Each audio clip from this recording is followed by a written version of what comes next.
Bem-vindos à primeira videoaula. Nessa videoaula nós vamos discutir um pouco a questão de vetores, o vetor deslocamento, o vetor velocidade e o vetor aceleração. Então é importante primeiro desenharmos o sistema de coordenadas cartesianas. Iremos fazer primeiro os eixos. Então esse seria um eixo vertical, um outro eixo horizontal e o outro eixo para cá.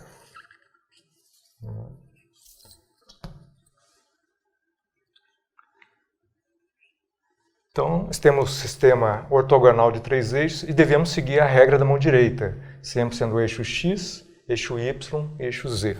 Então, esse seria o nosso eixo X, nosso eixo Y e esse aqui seria o nosso eixo Z. Sistema coordenadas, seguindo a regra da mão direita, coordenadas cartesianas.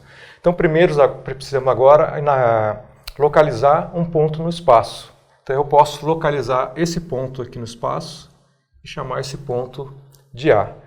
Existe um outro ponto B que eu vou localizar nesse ponto aqui.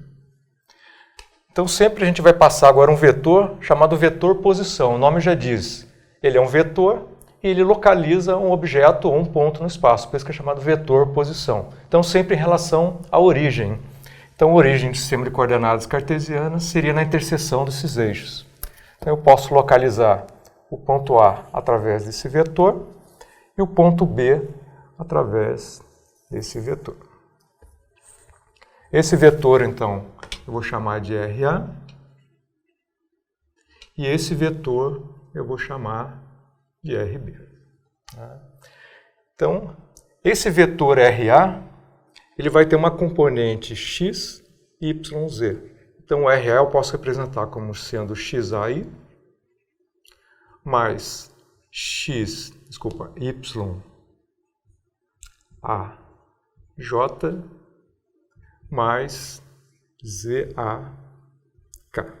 Então, essas seriam as componentes do vetor R na direção do eixo x, do eixo y e do eixo z. Esses aqui são chamados vetores unitários. Então, seria o vetor unitário na direção x, o vetor unitário na direção y e o vetor unitário na direção k. E o próprio vetor RB também pode ser escrito dessa maneira.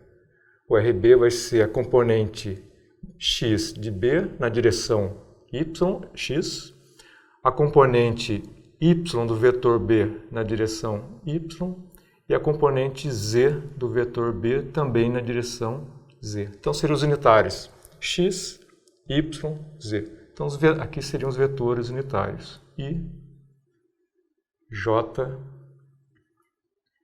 e K. Eu posso localizar a distância entre o vetor B e o vetor A. Então, esse aqui seria o vetor. Então, repara que esse vetor mais esse é igual a esse. Então, esse vetor RA mais RB menos RA. Então, esse aqui é o vetor RB menos RA. Ok? Então, já localizamos no espaço o ponto A pelo vetor RA, o ponto B através do vetor RB. Uma vez localizado os vetores posição no espaço, nós podemos agora estudar como é que seria a variação desse vetor posição no espaço, que é isso que a gente vai caracterizar como sendo o vetor velocidade. Como tínhamos discutido, nós vamos calcular agora uma grandeza chamada velocidade. Então, nós podemos definir que a velocidade seria a variação no espaço em função do tempo. Então, eu posso localizar um objeto no ponto A, num tempo TA, e o objeto está localizado através do vetor deslocamento RB no ponto B, num tempo TB. Então, nós podemos definir a velocidade média como sendo a variação no espaço em função da variação no tempo. Então, como a velocidade é uma grandeza vetorial, ela vai ser o vetor posição no ponto B menos o vetor posição no ponto A dividido pelo tempo B menos o tempo A. Então, seria ΔR, ΔT. Esse seria chamado, então, velocidade média. Eu posso também trabalhar com velocidade escalar média. Essa velocidade escalar média, eu pego simplesmente a variação do espaço em função da variação do tempo. Então, temos representado no quadro a posição da partícula no ponto TA, que seria o RA, e a posição da partícula no ponto B, que seria no tempo TB, localizada através de um vetor posição RB. A diferença de posição entre RB e RA seria RB menos RA. Agora, essa linha vermelha, ela representa a trajetória da partícula. Então, repara que o deslocamento da partícula, que é RB menos RA, não é exatamente a trajetória da partícula. Então, essa é a definição entre velocidade média e velocidade instantânea. Então, para calcular a velocidade média, nós pegamos simplesmente a diferença de posição e dividimos pelo intervalo de tempo. Então, a velocidade média entre o ponto B e o ponto A seria RB menos RA dividido por esse intervalo de tempo. Mas à medida que vamos diminuindo o intervalo de tempo, por exemplo, no ponto C, a variação da posição entre o ponto C e o ponto A é RC menos RA e ele está mais próximo da trajetória. Se diminuirmos esse tempo menor ainda, fizermos tempos cada vez menores, eu posso ter agora esse vetor posição e esse aqui seria o ΔR. Então, no limite onde o ΔT tende a zero, a variação da posição vai estar exatamente relacionada com a trajetória. Então, nós podemos definir uma velocidade chamada velocidade instantânea. A velocidade instantânea seria o limite de ΔR e ΔT quando o ΔT tende a zero. Então, a velocidade seria o limite de ΔT tendendo a zero de ΔR por ΔT.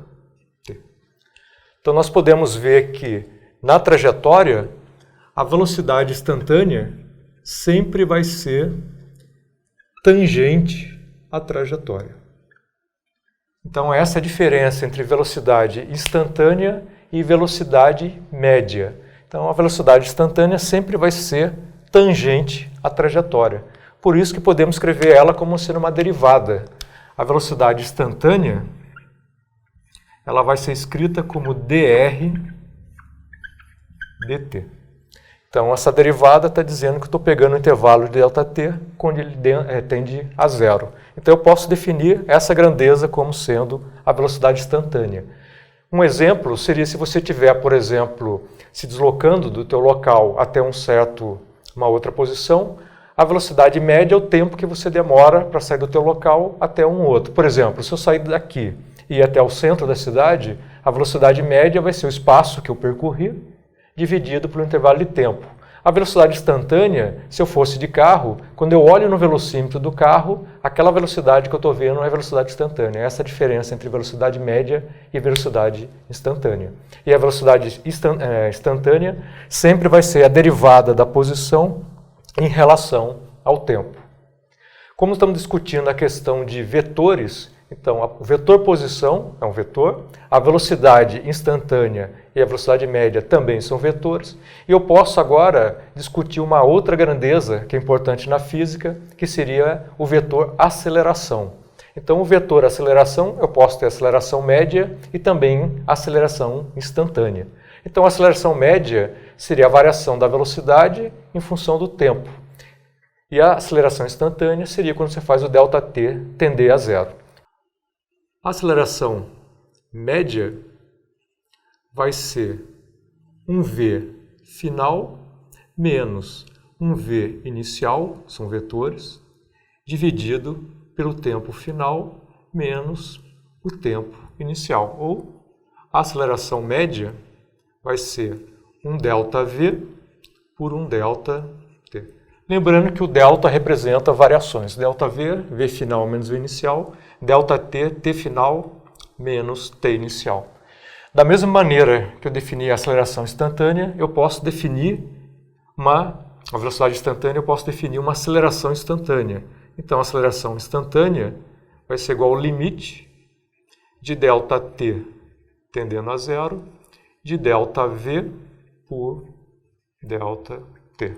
Então eu posso definir a minha aceleração como sendo a derivada da velocidade em função do tempo. Então o que vai ser importante para o nosso curso são essas definições de velocidade instantânea, que é a derivada da posição em relação ao tempo, e a aceleração seria a derivada da velocidade em relação ao tempo, sendo que a velocidade média seria ΔR ΔT e a aceleração média seria ΔV por ΔT. Estamos então encerrando essa videoaula. Na próxima videoaula nós vamos trabalhar com as equações horárias e os movimentos de alguns objetos e trabalhar um pouco também a questão de força. Até lá!